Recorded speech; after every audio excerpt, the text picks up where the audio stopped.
Welcome to this Oregon Liquor and Cannabis Commission presentation.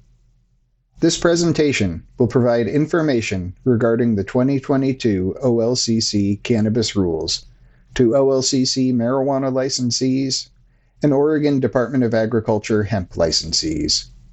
I'm Stephen Crowley, OLCC Hemp and Processing Specialist, and I will be presenting along with Anthony Galtowski, Policy Analyst for OLCC.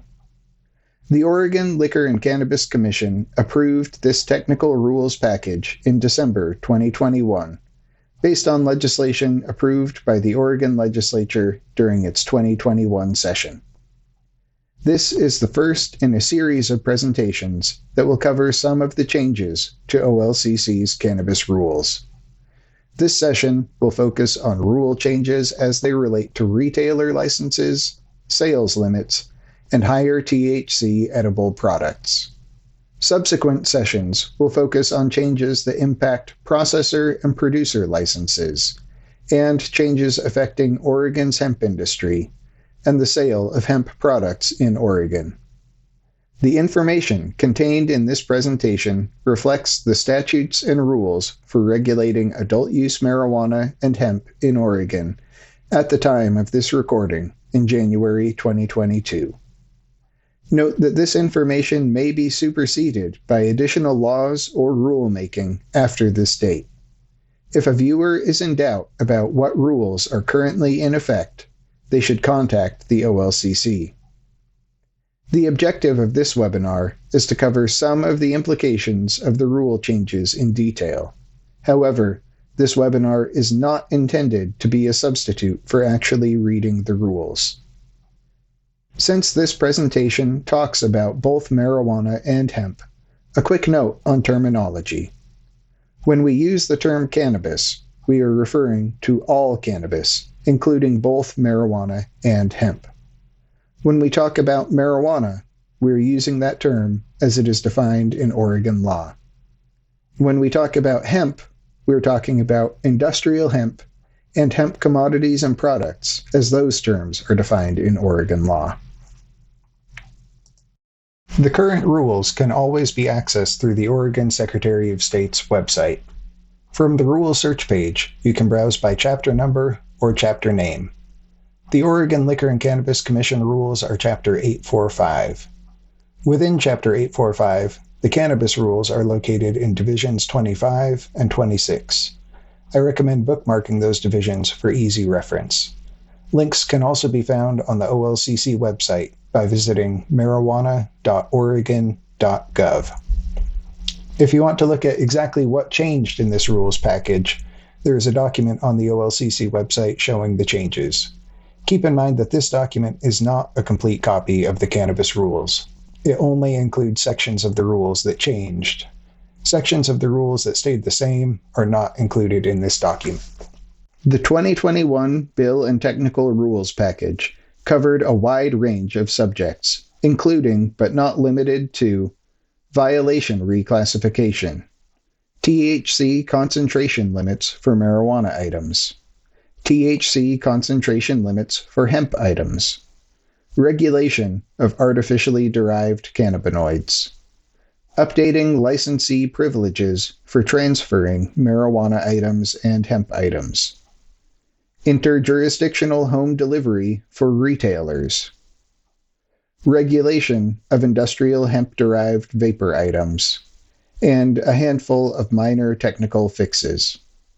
The majority of these changes were necessary to implement legislation that was passed in 2021.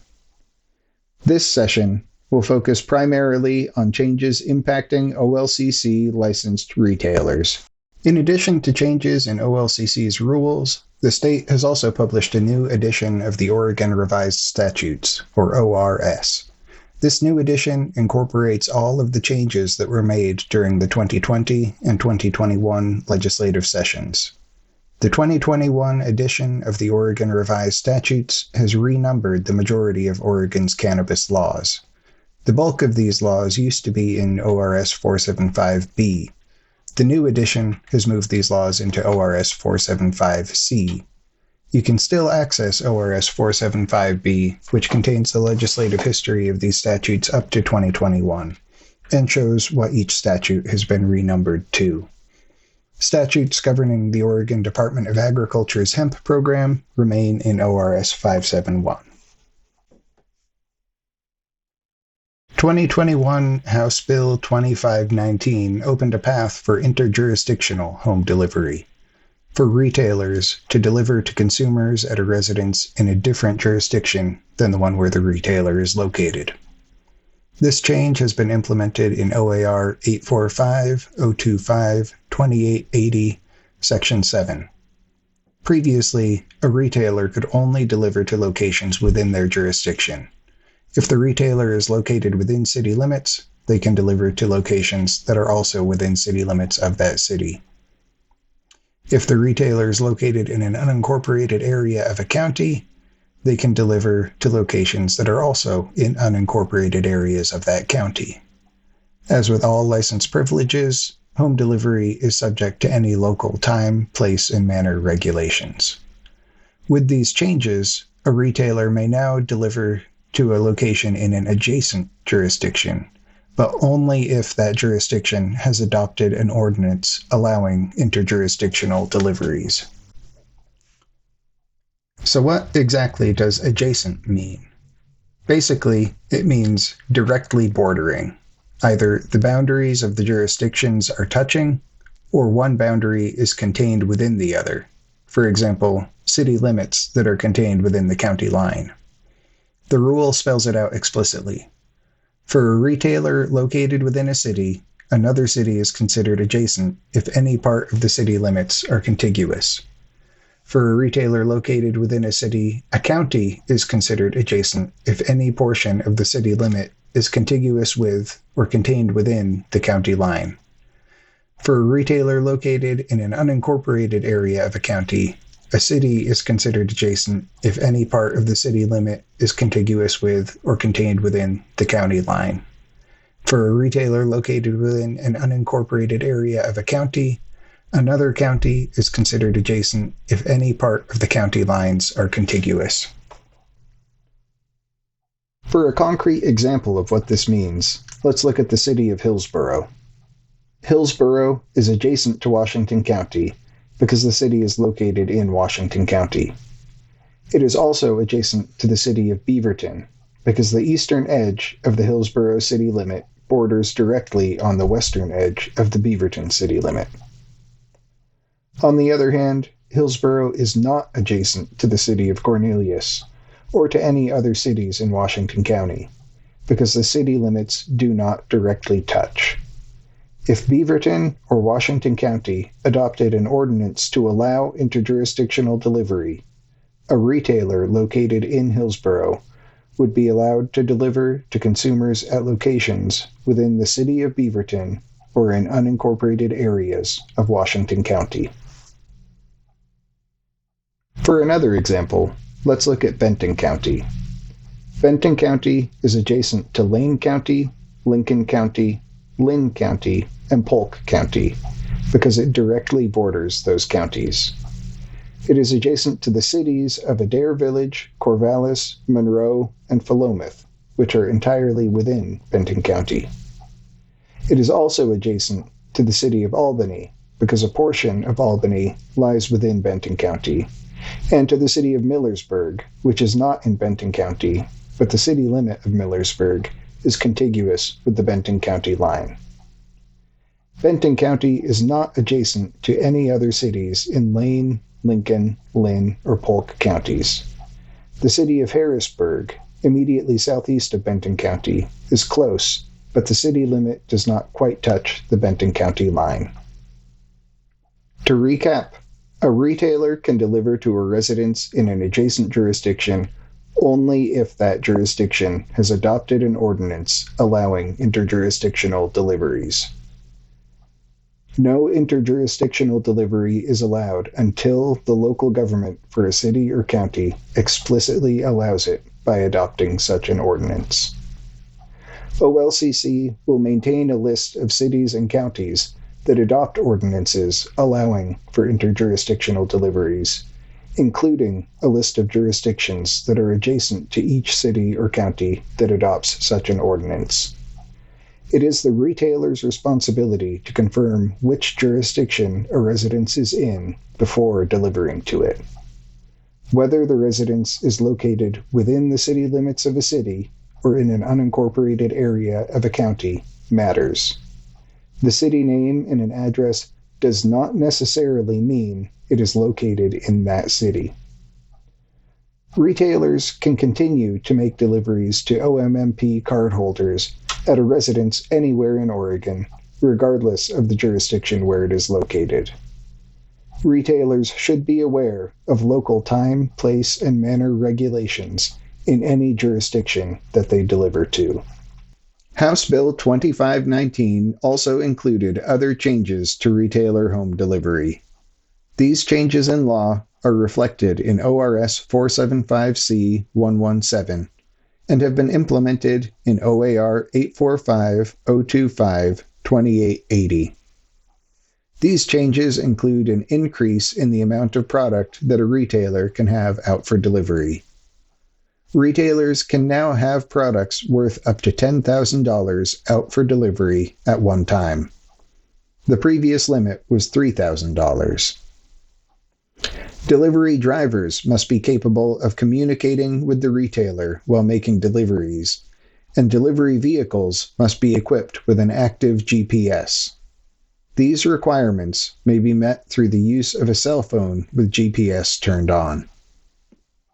Delivery vehicles are not permitted to have any markings or signage indicating that the vehicle is delivering marijuana. However, vehicles may continue to have markings or signage that include trade name or branding. The law and rules also reiterate that anyone delivering marijuana must have a worker permit. This is not really a change, because anyone involved in the delivery or possession of marijuana has always been required to have a worker permit.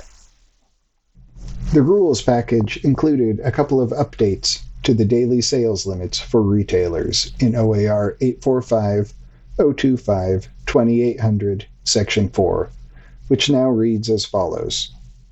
A retailer may not knowingly sell more than the following amounts to an individual at any one time or within 1 day.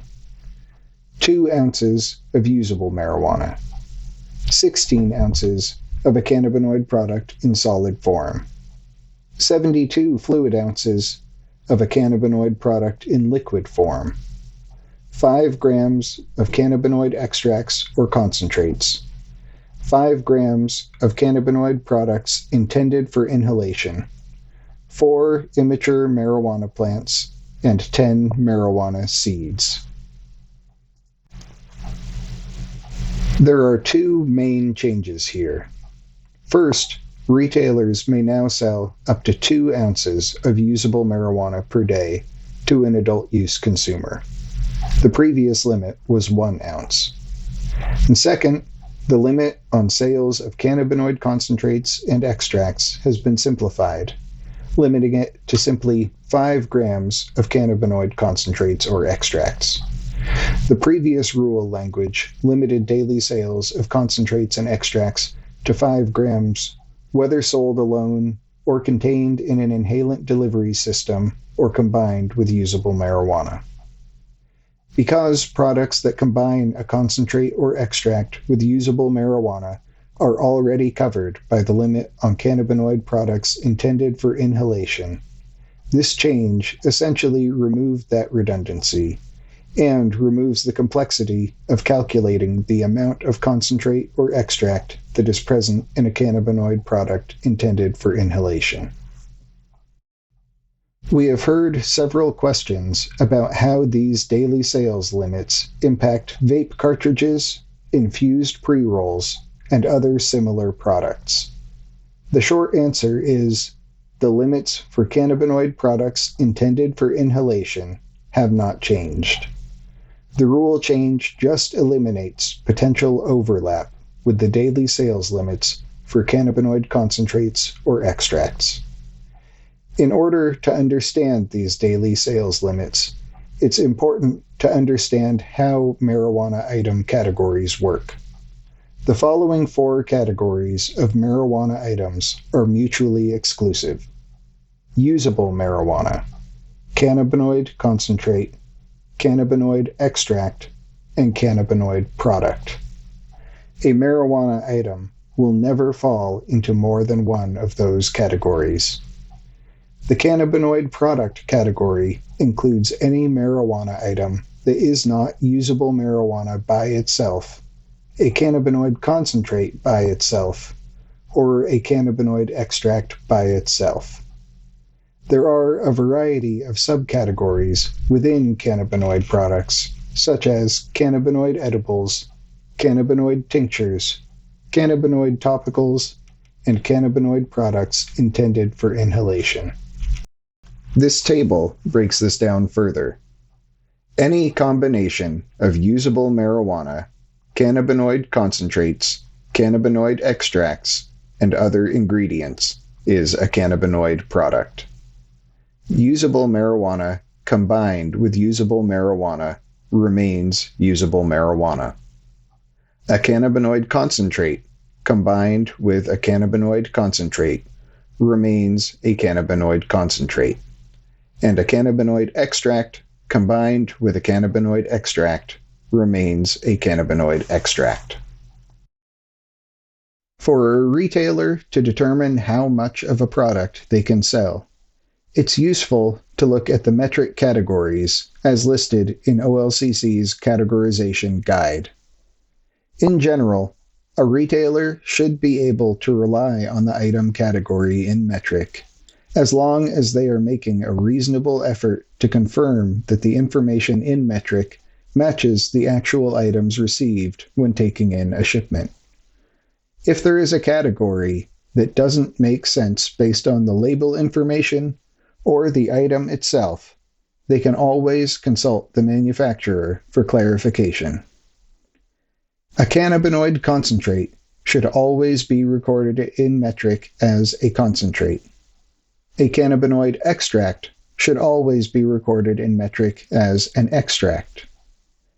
Products categorized in metric as infused pre-rolls or as an inhalable cannabinoid product with non-cannabis additives fall under the umbrella of cannabinoid products intended for inhalation.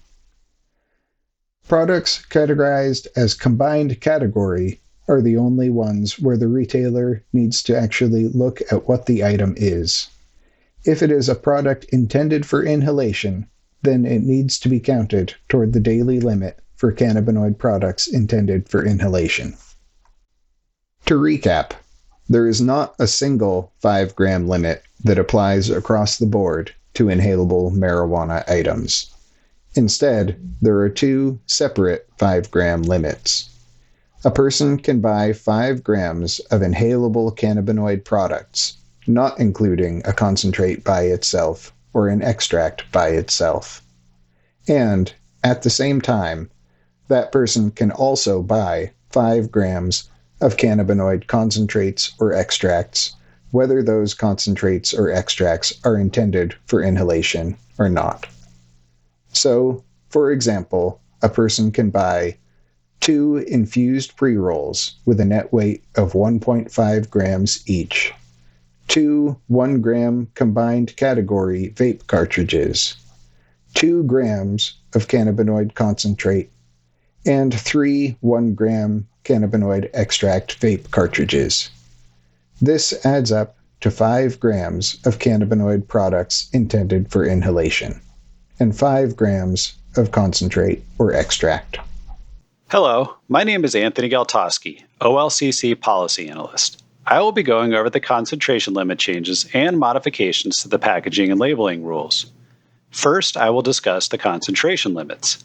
As a bit of background, the Oregon Health Authority formerly set the recreational and medical marijuana concentration and serving size limits. The OLCC now has this authority through Senate Bill 408 and has adopted OAR 845, 026, 0210, and 0220. Table 1 on this slide shows the recreational concentration and serving size limits. You can find these tables by going to the Secretary of State's website or clicking the link in this presentation that will take you directly to the rule. Scroll to the bottom of the rule and look for the link that says Ed Note. To view the attachments referenced in rule text, click here for a PDF copy. The OLCC did not make any changes to the medical concentration and serving size limits. These remain status quo. We did make several notable changes to the recreational concentration and serving size limits, which I will go over on the next slide. The OLCC made several notable changes to the recreational concentration and serving size limits. On and after April 1, 2022, marijuana edibles may have up to 100 milligrams of THC in the package and up to 10 milligrams of THC per serving. These 100 milligram THC edibles may not be sold until on and after April 1, 2022. The concentration limit for concentrates and extracts increased from 1,000 milligrams of THC to 2,000 milligrams of THC. As Stephen previously explained, the daily sales limits for concentrates and extracts were not increased. What this change effectively does is allow a consumer to purchase a larger container of extract or concentrate. Note, there is no serving size requirement for concentrates and extracts. Transdermal patches formerly were limited to the edible requirements of 50 milligrams of THC in the package and 5 milligrams of THC per serving. Transdermal patches may now have up to 100 milligrams of THC in the package and 10 milligrams of THC per serving. The concentrate and extract and transdermal patch increases were effective January 1st, 2022. The biggest change to the concentration limits is for marijuana edibles. Before April 1st, 2022, it is very much status quo for edibles. They can have up to 50 milligrams of THC in the package and up to 5 milligrams of THC per serving. Starting April 1st, 2022, retailers may sell to consumers marijuana edibles with up to 100 milligrams of THC in the package and up to 10 milligrams of THC per serving. Edibles are not required to have 100 milligrams of THC in the package or 10 milligrams of THC per serving. Licensees can continue to process and sell 50 milligram THC edibles. The OLCC has put out an information bulletin which will help the industry facilitate getting these products to market on April 1st, 2022. Licensees may apply for label approval for 100 milligram THC edibles and have these edibles tested prior to April 1st, 2022. Review the information bulletin that is linked in the presentation for more details, or you can go to the OLCC's website under Bulletins. Licensees may provide trade samples of 100 milligram THC edibles to other licensees before April 1st, 2022, as long as the requirements of OAR 025-1330 are met. Licensees should review 1330 for the specifics, but as a general reminder, licensees can provide trade samples that have been transported in compliance with OAR 845-025-7700, have been tested, and meet certain labeling requirements. There are also limitations on how many trade samples a licensee can supply to an individual licensee each month. In the case of edibles, which are cannabinoid products, it would be 5 units of sale per cannabinoid product line, and no more than 6 individual cannabinoid product lines. Moving on to scoring.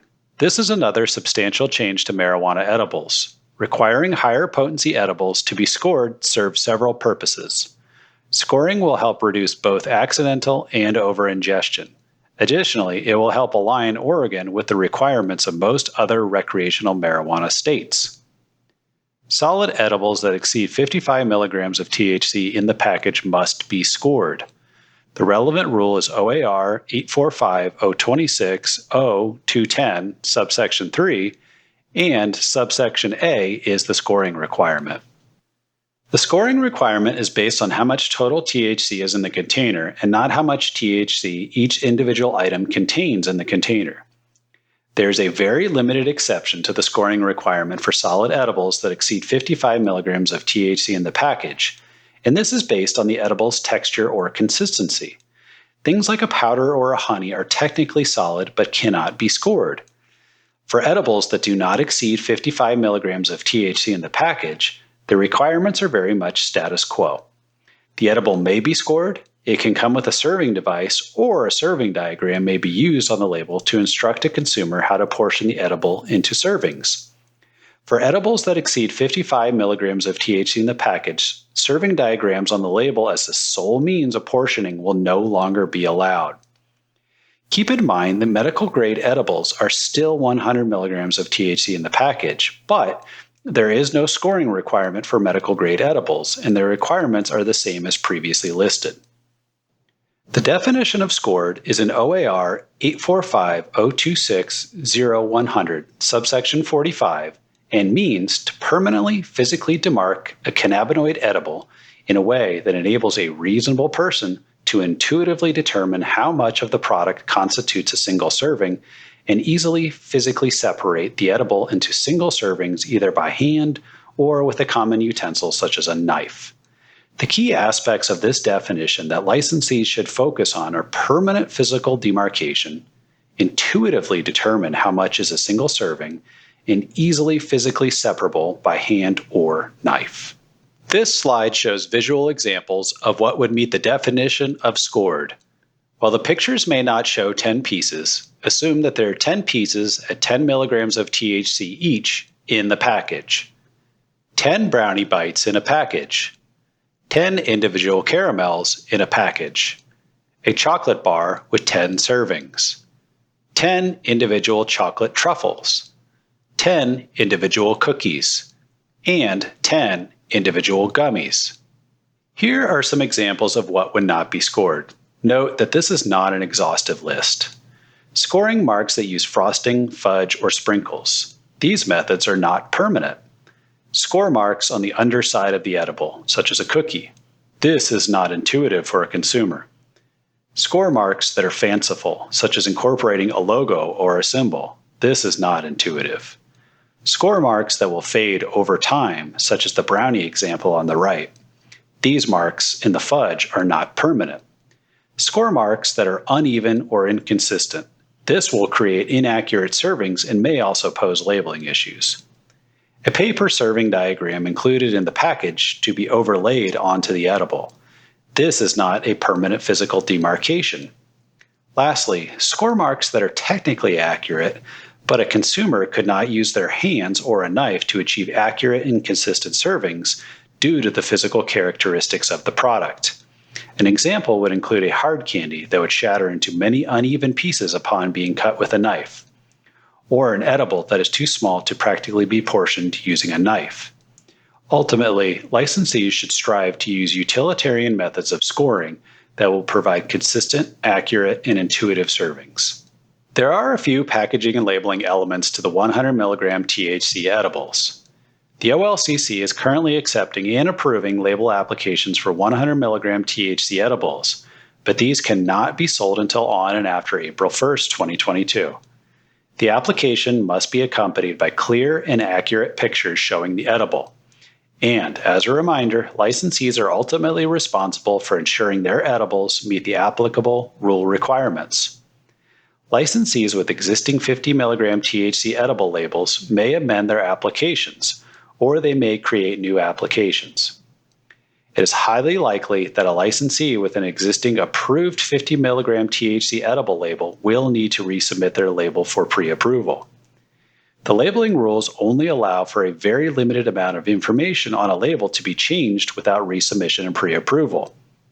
For example, if you are changing the target potency on the front from 50 milligrams to 100 milligrams of THC, or the description or weight of the serving size is being changed in the nutrition template, or ingredients are changing, all of these would require resubmission and pre-approval. Overall, there were only a few minor modifications made to the packaging and labeling rules in this rule package. Perhaps the most notable change is that usable marijuana and hemp, which also includes plain pre-rolls, no longer needs to be in child-resistant packaging at the point of sale. Usable can still be in child-resistant packaging, but it is no longer required. Consumers and patients may bring their own containers that are not child-resistant for purchasing usable marijuana or hemp from a retailer with a few caveats. The receptacle must actually be a container. This is defined in rule, but generally means something that can seal. So things like a cup or a paper bag would not meet this requirement because these objects cannot seal. The container must be clean and not impart any toxic or deleterious substances to the usable marijuana or hemp. The old label must be removed and the container must be compliantly labeled. For all other marijuana and hemp items, it is still the status quo. If the container holding the marijuana or hemp item is not child resistant and continuously resealable, the item must be placed in an exit bag by the retailer at the point of sale. There are no exceptions to this requirement. Licensees with approved usable labels may need to update their applications because you must accurately list what package you are using with your approved label. Containers that have certain dimensions must have the principal display panel on the top of the lid. This requirement primarily applies to small jars that hold extracts and concentrates. This requirement is mandatory on and after July 1, 2022. This includes generic labels as well. A wholesaler or a retailer with an approved usable marijuana label may now change the producer's name and license number without resubmission and pre-approval. This change was made due to the reality that each of these license types sources usable from many different producers. Keep in mind that the label must accurately list the producer's information. Failure to do so would be a violation of the labeling rules. Stephen is going to go into more detail on this later, but on and after July 1, 2022, all marijuana and hemp items with artificially derived cannabinoids that are allowed by rule must have updated labels that clearly inform consumers that the product contains artificially derived cannabinoids. If you have questions about packaging, labeling, and the edible requirements, please contact marijuana.packaging@oregon.gov. In addition to taking over the cannabinoid concentration limits for marijuana items, the legislature also directed OLCC to set serving size and concentration limits for hemp items sold to consumers in Oregon. OLCC already had limits in place for hemp products sold by retailers in the OLCC licensed marijuana system in OAR 845-025-2760. But these limits have been amended to match the cannabinoid limits for hemp products in the general market. The main difference between hemp products in the OLCC system and hemp products on the general market, for example, at CBD shops or grocery or convenience stores, is that OLCC has the authority to allow hemp products in the OLCC system to exceed 0.3% total THC. So, for example, usable hemp in the OLCC system can have up to 1% total THC, and hemp concentrates and extracts in the OLCC system can have up to 5% total THC. Outside of the OLCC system, products in these categories sold to Oregon consumers are limited to no more than 0.3% total THC. For information about cannabinoid limits for hemp products outside the OLCC system, see OAR 845-026-300 and 845-026-400.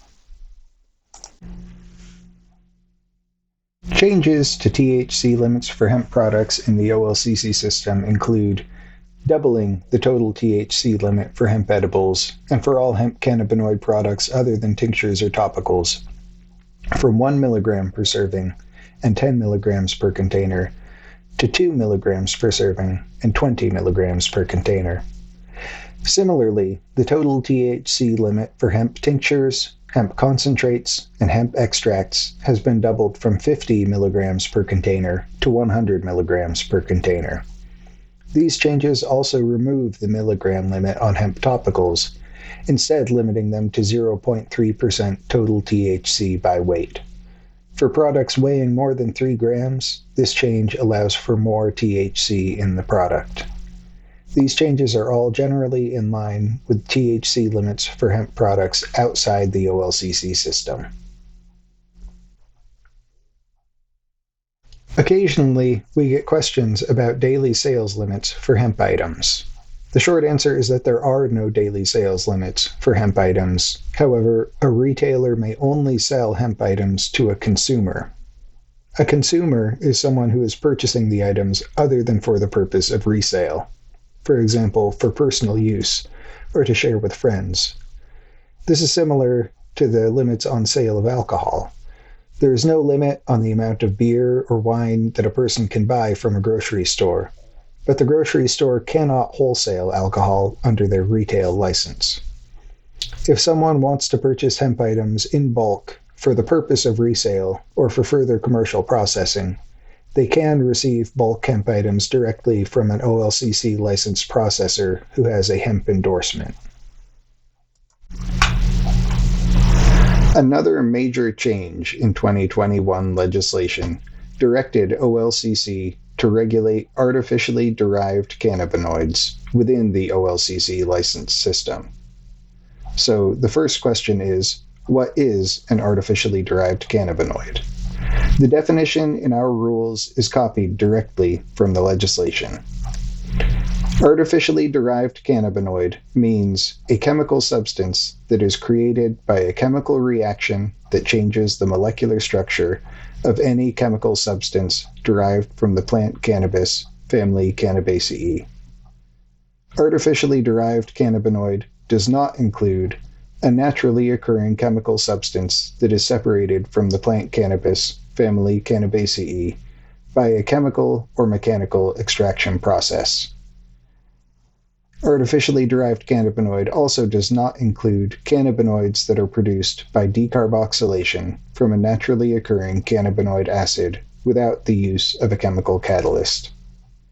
Additional substances may be exempted from the definition of artificially derived cannabinoid by the OLCC by rule, in consultation with the Oregon Health Authority and the Oregon Department of Agriculture. Whether a substance is an artificially derived cannabinoid depends on how it is made. Specifically, whether it is made by a chemical reaction that changes the molecular structure of a chemical substance derived from cannabis. Importantly, it does not include cannabinoids made by decarboxylation of a naturally occurring cannabinoid acid, so decarboxylating THCA into THC, or CBDA into CBD, without the addition of reagents, does not fall within the definition of an artificially derived cannabinoid. Artificially derived cannabinoids can include both intoxicating and non-intoxicating substances. Artificially derived cannabinoids can also include artificial versions of substances that occur naturally in cannabis. For example, delta-9 THC, manufactured from CBD by acid-catalyzed isomerization, is an artificially derived cannabinoid.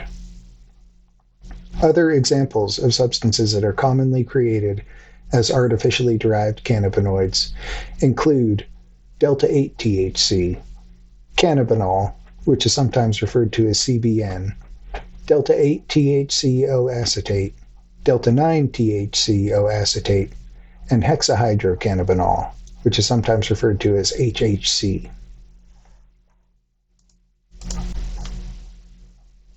The prohibitions related to transferring artificially derived cannabinoids are located in OAR 845-025-1310. Licensees may only transfer an artificially derived cannabinoid or a product containing an artificially derived cannabinoid if the artificially derived cannabinoid is not a controlled substance in Oregon. The artificially derived cannabinoid was manufactured by an OLCC licensed processor or ODA licensed hemp handler. The artificially derived cannabinoid was manufactured in a facility with an ODA food safety license. The artificially derived cannabinoid is not intended for inhalation.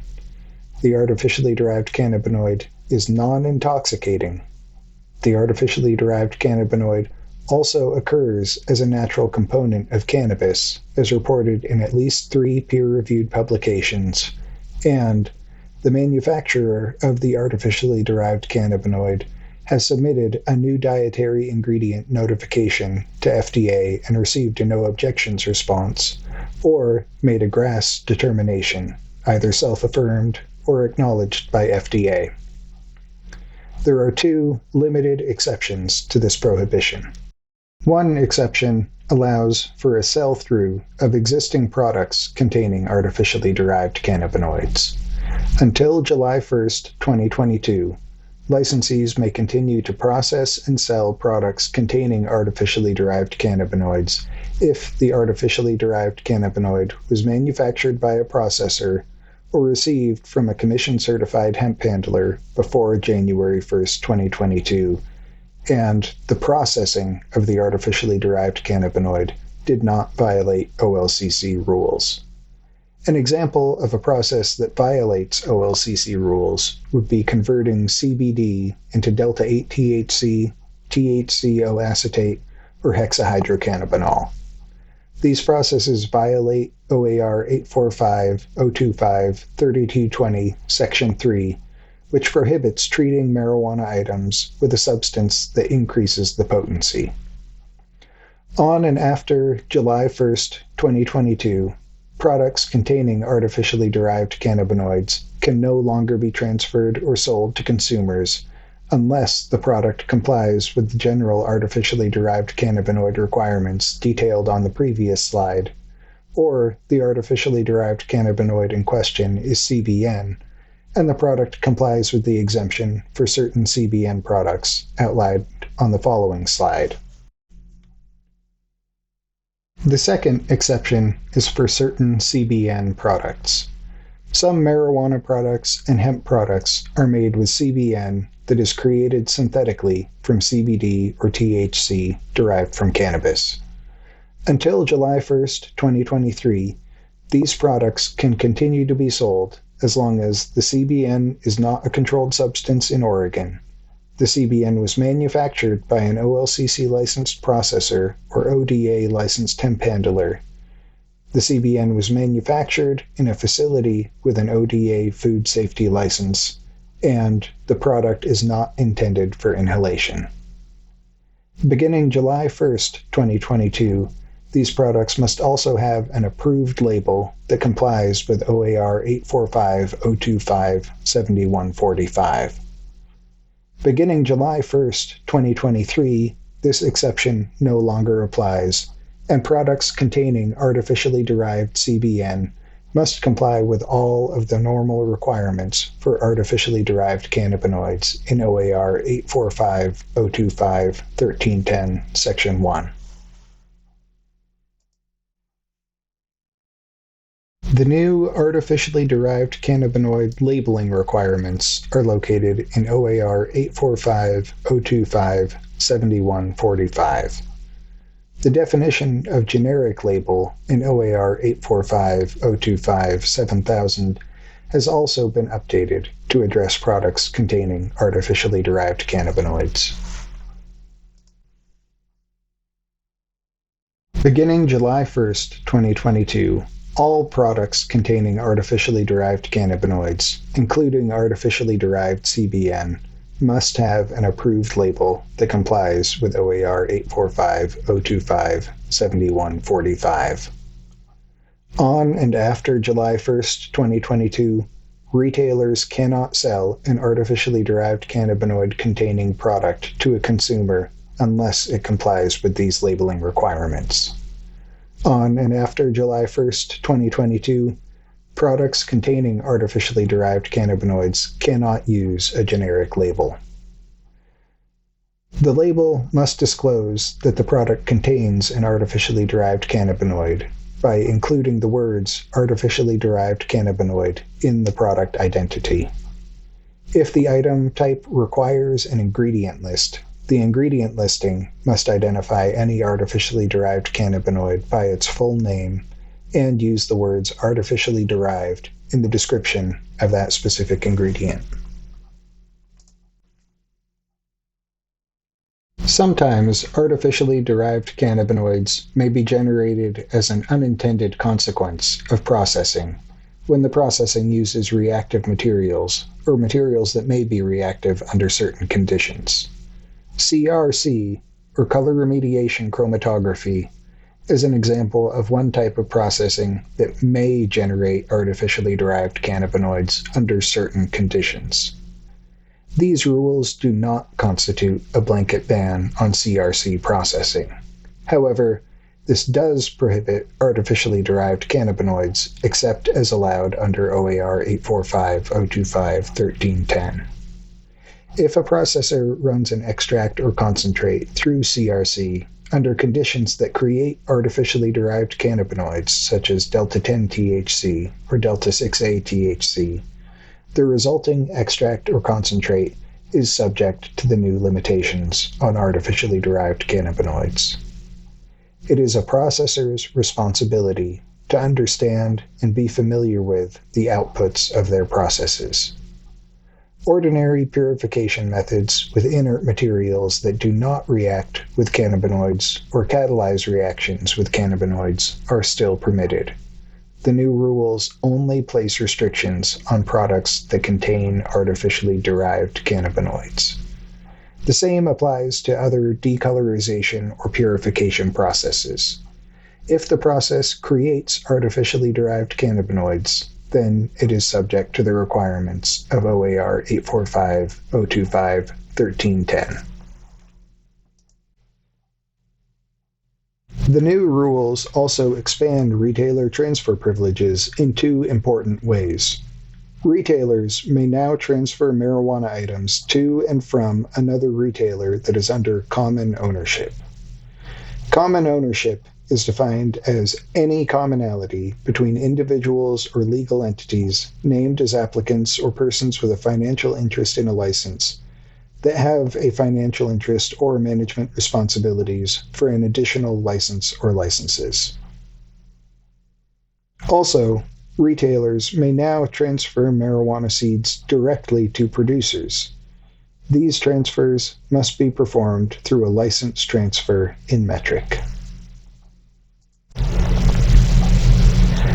The rules also included a minor technical update to the transportation rule, OAR 845.025.7700. Previously, marijuana items or hemp items subject to the marijuana transportation rules could only be transported by a licensee or licensee representative of the originating or receiving licensee, or a licensee or licensee representative of a wholesaler acting on behalf of the originating or receiving licensee. This has been expanded to also allow transportation by a licensee or licensee representative of another license under common ownership with the originating licensee. This means that a single vehicle can be used to transport marijuana items and hemp items from multiple licenses that are under common but not identical ownership, without the use of a third-party wholesaler. That concludes our rules update presentation focusing on changes relating to Oregon's marijuana retailers. This slide includes several useful links if you are looking for more information. The public meetings page contains links and agendas for OLCC's public meetings, including the monthly commission meeting, as well as public meetings that are a part of the rulemaking process. The Gov Delivery link is helpful to stay informed about what's happening at OLCC. When you sign up, you can select which topic areas you would like to receive notifications about. Notifications related to any future rulemaking will be sent out to interested persons via Gov Delivery.